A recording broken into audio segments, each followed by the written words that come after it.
Hell yeah, we can challenge for a league title.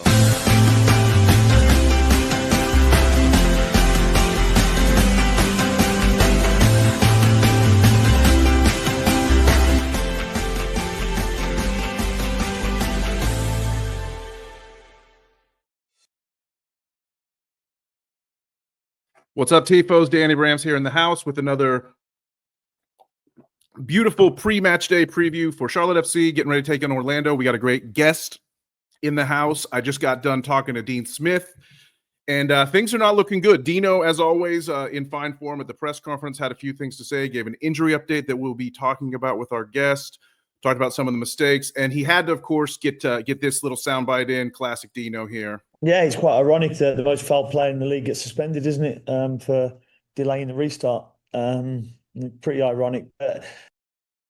Quite ironic. Wilf Zaha suspended for Charlotte FC against Orlando. That's going to lead to some changes, obviously, on the front line. We will talk about that. But let's get to the guest, because I was walking around on social media, as you do, checking out the scene, checking out the posts, checking out everything that was going on. And I saw this post pop up on my old timeline from good friend Andrew Wiebe, MLS commentating legend. He said he's driving cross country. He said, man, I really miss podcasting. You know, used to host the Extra Time podcast with his buddies on MLS. And I said, well, Wiebe, we can fix that. We'll invite you to our podcast. Welcome, Andrew Wiebe, to Charlotte Soccer Show. Thanks for coming in today, man. Of course. It seems like that was a flypaper. You know, I just threw the flypaper up on Twitter and just see what comes in. I do miss podcasting. I miss just kind of spilling my guts every single week, and hugely appreciative to be on the Charlotte Soccer Show, and also inspired, I have to say, by the intro music and montage. It felt, as a child of the 90s, it felt a little bit like, I don't know, like a 90s sitcom, like a little bit of a Full House, like we're all in this together and we've got hope and positive vibes because it's the 90s. Yeah, I really enjoyed that. Really brought the spirits up, I think, for this. And we might need that talking about Charlotte these days. Yeah, well, hopefully everywhere we look, there's a hand to hold on to for Charlotte FC for sure. If we're talking about 90s intros. And has the crown hit rock bottom? Let's get right into it, because Charlotte FC is on a massive, horrible losing streak, Andrew. And this is a squad that had high hopes of maybe top four, maybe even winning the East, maybe even thinking Supporters Shield. At the beginning of May, they were sitting on top of the standings, and things have gone very south very quickly. What's your overall impressions of the crown before we dig in on some of the get in the weeds with them? Well, I don't want to pat myself on the back here, Danny. I'm going to do it anyway. I was on This is MLS, and you can watch that on the MLS YouTube page every Wednesday and Friday at noon. If there's games on Wednesday night, it won't be on, but it'll be on Friday and Wednesday and Friday. And we were asked when they were first place, is this sustainable? Are they going to hold on to this position? And I said on that show, hit the brakes. Slow down, because so many of our folks in studio, so many of the fans, all the people watching the league were like, this is it. I mean, Charlotte is going to contend for the Shield. They're going to be atop the East. And I said, look, they got 8 of the next 10 games on the road. They are not a good road team. This is the moment. This is when metal gets tested. Are you an elite team? Because, listen, in Major League Soccer, the baseline expectation to be a playoff team, and let's just say that, for the sake of argument, that is 5 through 9. Like, you're in the playoffs. You're not one of the best teams. You're in the playoffs. You got to win your home games. But to be in the top 4, to truly be elite, you have got to find a way to pick up points on the road. And if I'm not mistaken, it's 8 losses in the last 10, and I think all but one of those road games is a loss. And so look, the wheels fell off. There's no doubt. I saw it coming. But what I will say, they're not even getting draws. They're losing matches. Correct, and doing so in ways that I think really has to frustrate not just Dean Smith, but everyone on this squad, because what felt like certainty with this team of what you were going to get doesn't quite feel that way right now. But I think it is rock bottom. And I actually would say that rock bottom is a positive for Charlotte, because when you hit rock bottom, you don't go farther. Like, that is the bottom. There is only one way to go from there. And we're looking at 3 straight home games for this team. They are still a very, very good home team. They need to find a little confidence. They need to find a little bit of belief, and they need to somehow, some way, get out of their system these defensive errors that have just been absolutely ravaging them. Because I don't think the overall performances are terrible. The results are, and that's a really distinct difference. Yeah, and let's go. That is what has happened to the Charlotte defense is the question. This is a squad that built its reputation on clean sheets. I put this little graphic together. People can check my math on this, but I just while I was getting ready for the show, I just sort of counted the goals allowed per match month by month, and as you can see, they started the season really strong, had a great April where they kept a bunch of clean sheets, and then now they're conceding 2+, nearly 3 goals a game in May and June since then. So what has happened to the defense is the question. And I think injuries have been an issue, but injuries don't explain away some of the stuff we've been seeing against what we saw against Chicago, right? Just Andrew Privet getting olayed. Wilf Zaha can't chase Zinkernagel down. Deflections going in past Kalina. Milanda making horrible back passes. What have you seen? Is this a thing that was inevitable? I want to ask you, Andrew, as a longtime MLS watcher. My take is that eventually the goals start flying in MLS and you can't make your bones on defense forever. What do you think? I don't think I can agree with you on that point. I think there's sort of a volume issue for Charlotte this year in that they're just allowing more opportunities. And when you allow teams more opportunities, there are more chances for errors, more chances for deflections, more chances to just have a screw up happen. And that's what we're seeing. It's not just this Chicago game. I rewound it back a couple games preparing to come on this podcast. And if you watch that Sporting Kansas City game, look, Privet has a chance to clear a ball over the top, eventually falls to Mason Toye. If he clears that ball, they probably win that game. You know, and the same token, both Milanda and Privet go to, I think it was Toye who provided the ball. It might have been Daniel Shalhoub, but either way, you've got Dejan Jovic sitting at the back post in the 97th minute, nobody around him. What are we doing here? And rewind it back again, like the Philadelphia game. Jesus Bueno hit a worldie. Now, okay, listen, those things happen, accept it, move on. But that goal by Marcus Anderson, the 3 balls before it reaches his foot are all essentially 50-50 opportunities for Charlotte, not just to win a ball, but just to disrupt Philadelphia in any way. And there is this sort of passivity that I'm not used to seeing from Charlotte in the final third, and certainly not under Dean Smith. So, listen, I think there's a volume issue. If you look at the XG allowed in the Eastern Conference, Chicago Fire are worst. Guess who's second worst? Charlotte, yeah. Charlotte. And so that to me just says that there's volume happening that didn't happen in the past. Teams are getting into better positions, and then you're asking yourself over and over and over to defend in those positions, and that's where errors come from. It's just repetition and mental and physical fatigue. So I do think personnel has been an issue, and you could probably speak to that much better than I can. But like losing Nathan Byrne, I think had a there's a domino effect to that as well. Having Tim Ream be gone for the Gold Cup, and just having that one less guy to make a change at center back, and then there seems to have been some changes around the left back position as well, and some rotations. So I think it's got a perfect storm here, but a lot of those are just mental. It really just comes down to a decision-making process and then executing. And listen, your structure can be good, and those things can still go awry. Yeah, well, we have a saying around here, Andrew. We say this on almost every show. Dino's at the wheel. We believe in Dino. So just moments ago, let's get hot off the old edit bay. A soundbite that he gave talking about how the team deals with mistakes, and you tell me what you think of this approach. One of the things I always do is in this room, we go through the big things that I believe have influenced the game. So, big chances, goals, different tactics of the games, and ask the players what they're thinking at that time. Because it's hard for me to coach them if I don't know what they're thinking. So, it's asking that question. Addy, for instance, what was you thinking at that moment? Well, the ball was spinning, so I didn't think I could clear it left foot. So I didn't see the lad inside. That's why I passed it back to the goalkeeper. So he's got a reason, why he did it. Is it the correct reason? Obviously not. But he has to learn from that. Then I'll ask the question, okay, people who are in close proximity to him, how can you help him? Well, we can tell him. We can say, we can scream, it's got to go, So that's the kind of thing we'll work with the players to actually find solutions to problems they've had. I mean, I love the quote. I love the quote from Dean. And the reason being is that, when you manage in MLS, you are not always going to have the final product. There are plenty of players in this league that, bring him in. We signed you a DP. We signed him on TAM. Look, Pep Biel, your quality is unquestioned. Zaha, quality unquestioned. A guy like Nathan Byrne, a guy like Tim Ream, a Kalina. Like, hey, get the best out of these guys in your team. But to be a great team in MLS, you have to develop players. Like, look at Milanda and look at Privet, your 2 center backs.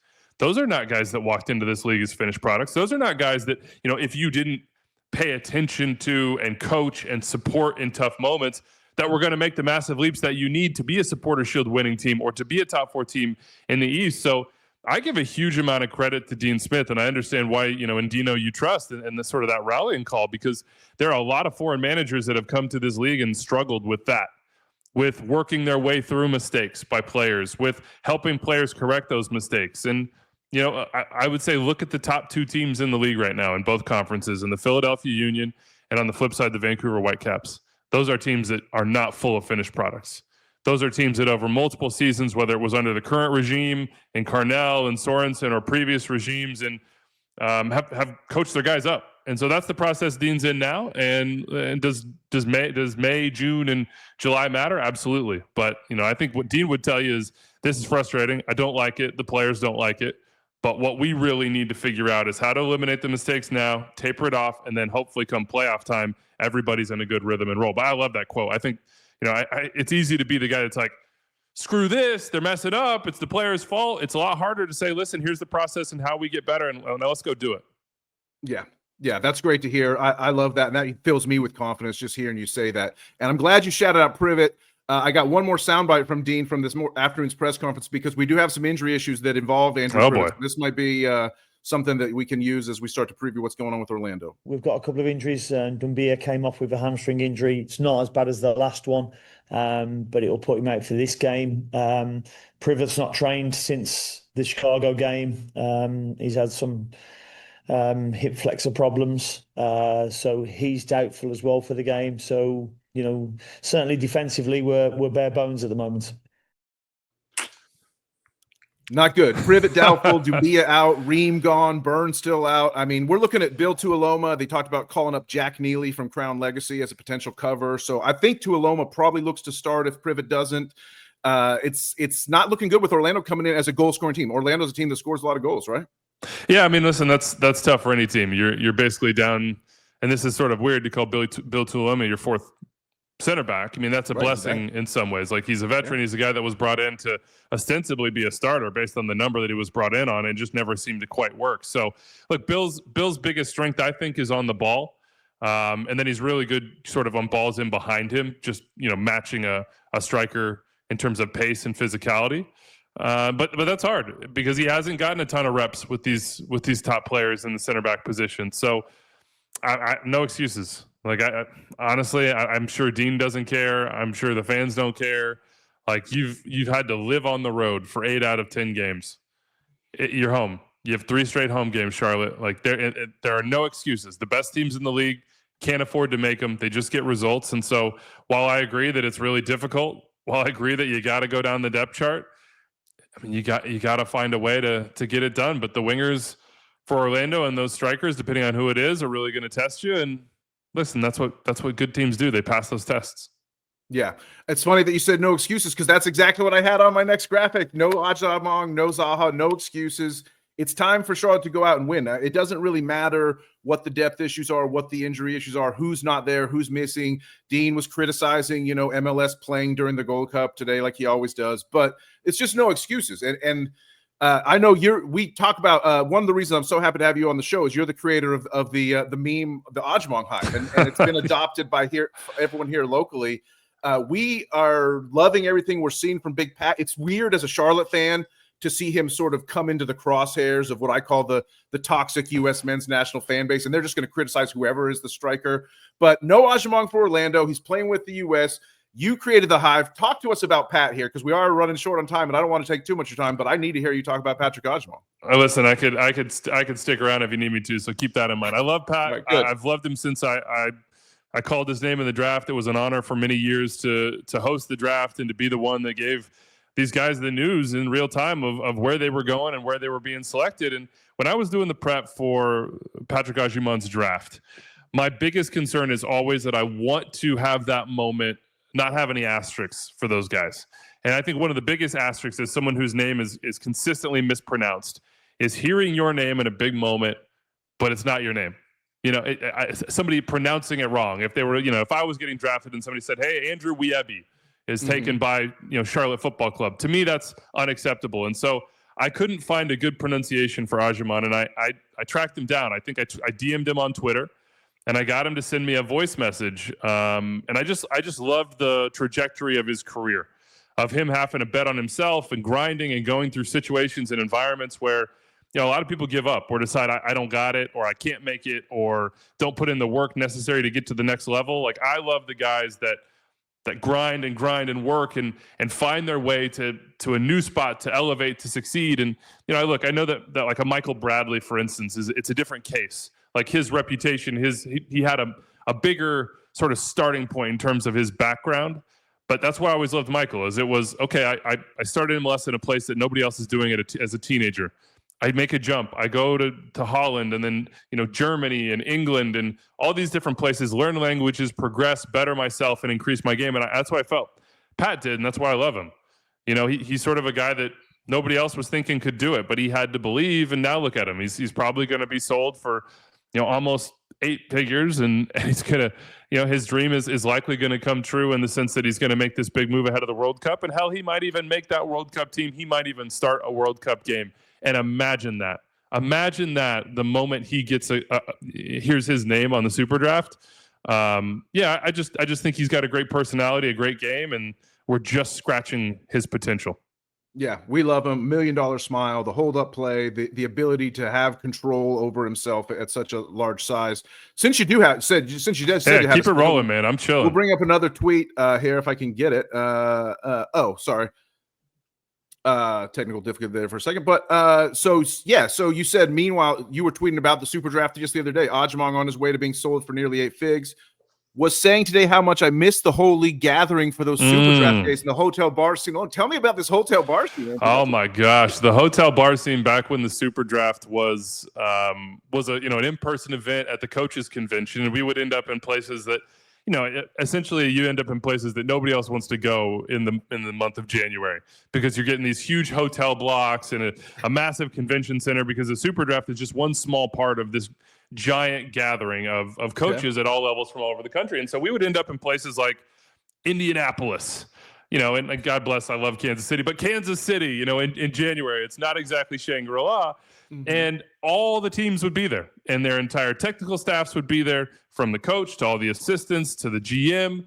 All the journalists would obviously go there as well. The entire league would go, because we had this entire production to put on, and everybody's trying to promote and get anything out of it. And so the hotel bar was just all these people. I mean, it was truly like the Star Wars cantina. And you have, the crew are over there, DC are over there. All the coaches are mingling. If you're a journalist, you're getting to talk to and create relationships with all these different people, let alone see each other and network in that way. And it was just like a 3 or 4 day, it was a party in the sense that it was a celebration, and you're working your off during the day, mm-hmm. but at night when it's time to have dinner and have a nightcap, everybody ends up in the hotel bar where they're all staying, and you're just sort of looking around saying, well, it's a who's who of anybody that matters. It was a place to pick up information. It was a place to just see and be seen. And I think it was a place to celebrate and connect with everybody, from PR staffs to marketing groups to social media across the board. And man, those were fun days. Those were really, really enjoyable. Yeah, it's we all want the league to grow and get bigger and raise the profile, but sometimes you do miss, you lose out on some of those little charming things that were available. The combine was the same way. Everybody, and it was honestly perhaps even better, because you go to Fort Lauderdale. Good. Yeah, you get the beach, you get the sand, and everybody's still there. They're relaxed. Season hasn't started yet. The pressure's not on. So, yeah, man, those were fun days. We still have great moments like that now, but it's when the league's 30 teams, it's harder to get everybody together in the same place at the same time. Yeah, no doubt. Well, let's get into a little bit of the game preview here, just because we are facing Orlando. We have no Agyemang. That's going to be an issue, but we do have a replacement. We have Idan Toklamati, and this is a great scouting job by Zoran Krneta and the Charlotte FC front office, going to get this guy, bringing him in on sort of hiding the money on Crown Legacy last year, and now he's able to fill in. And if Agyemang is to be sold, until he's replaced, all of a sudden Toklamati's a starting striker. This kid is good, and we have a lot of fun with him. What have you seen when you've watched him play? I completely agree. I think he is ready for a bigger role within this team.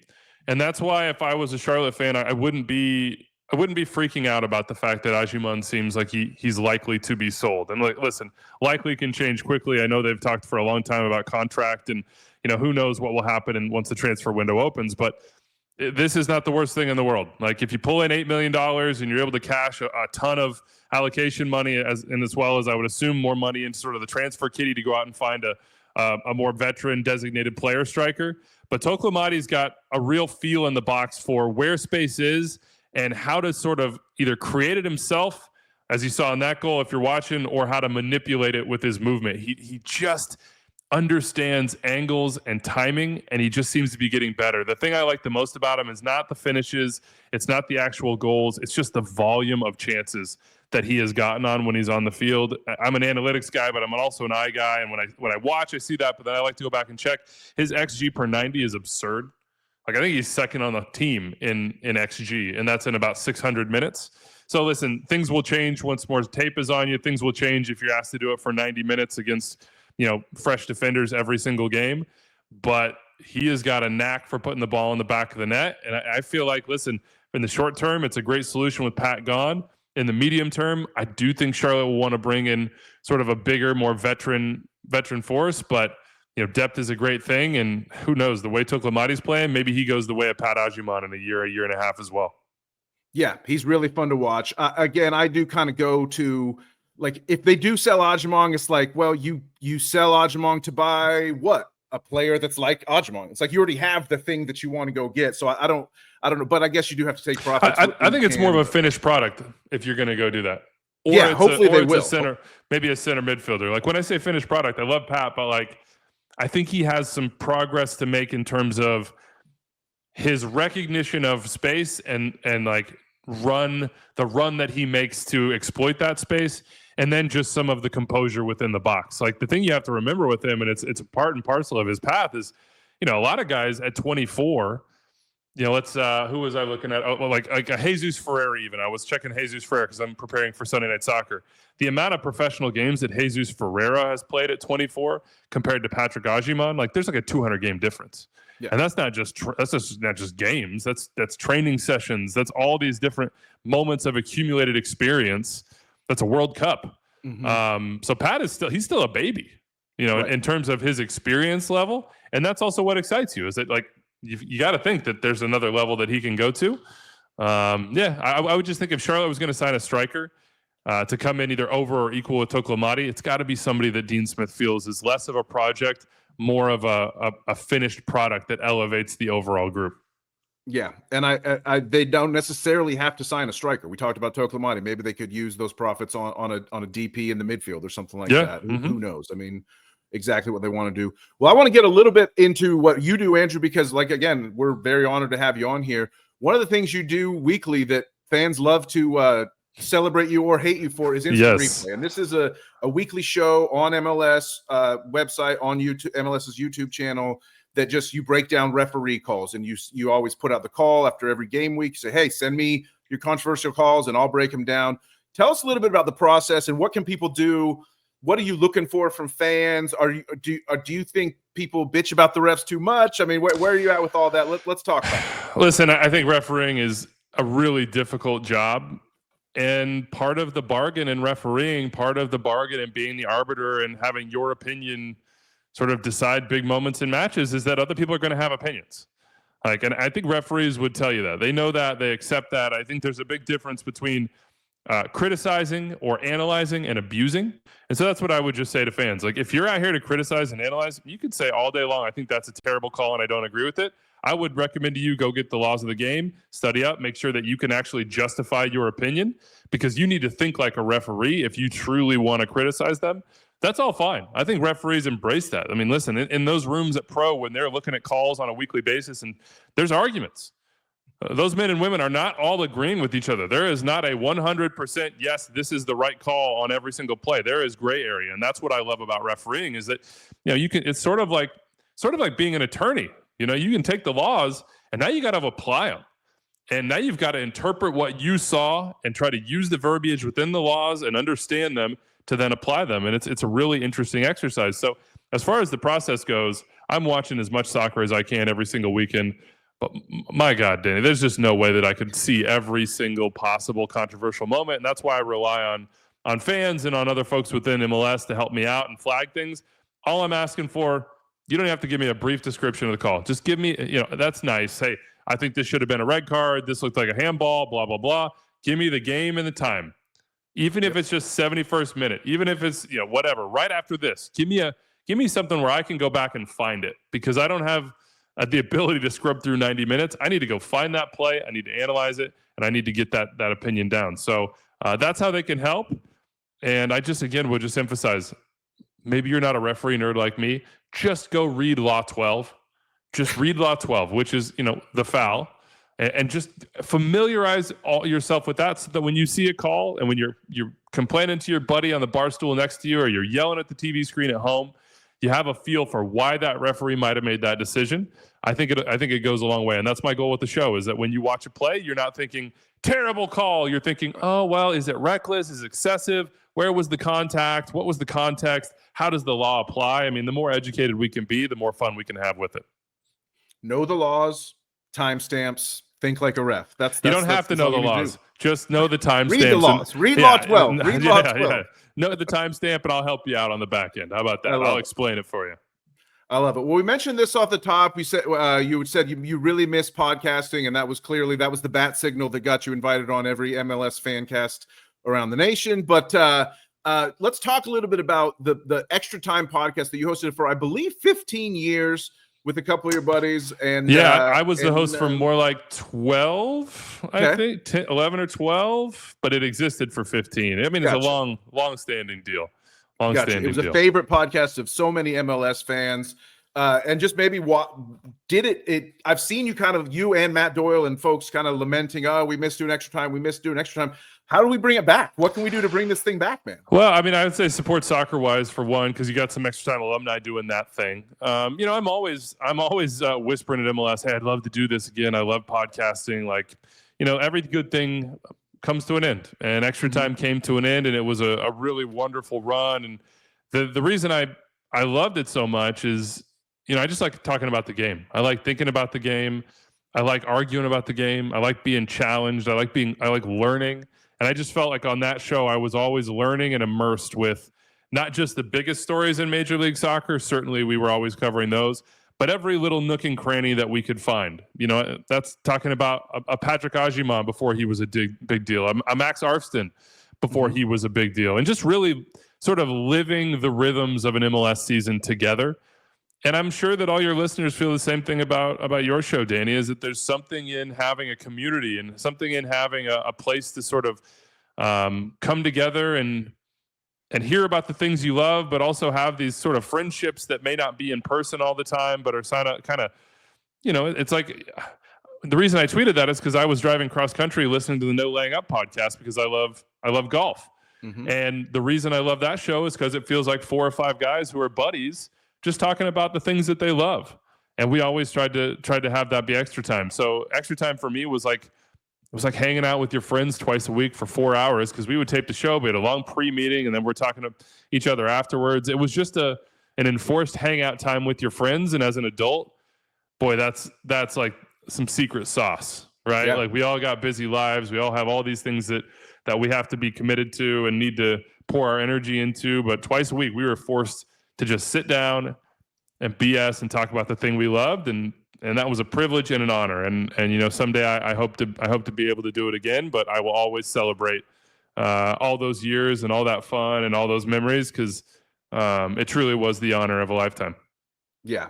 And I totally agree. You can't fake chemistry. The very best podcasts are the ones where just that you're listening to people talk about anything that you're interested in, and they are good friends with each other. You can't beat that formula. Johnny, my co-host on this show, Johnny, he's usually unavailable for these interview episodes. So I'm out here flying alone. I'm like, where's Johnny? Johnny would be backing me up with much better questions to ask tonight. Well, and it would just, it's like sitting at the bar with, you sit with your buddy. That's awesome. You sit with your 2 best friends. That's even better. You get you start adding people and perspectives and experiences and relationships and all the different spider webs that stretch between those, and the inside jokes that come out of those. And, that really is, I mean, for me, like, the secret sauce of life enjoyment is relationships with other people. And so, that's the part that's great. And listen, the group chat is still firing. We still see each other all the time. I just had a beach day with producing Anders and Tommy Scoops, and and Nice. Doyle, and we were sad that Goss and Kalen couldn't make it, but we're rooting each other on in life all the time, and in soccer as well. And those friendships will never be broken. And you have obviously you've been killing it with Apple this year. You do the interviews on Sunday Night Soccer. If anyone has missed what you did last week with Wilfred Nancy, if you're a soccer fan, especially an MLS fan, I would highly recommend anyone go back and check that, even if you don't like the Columbus Crew.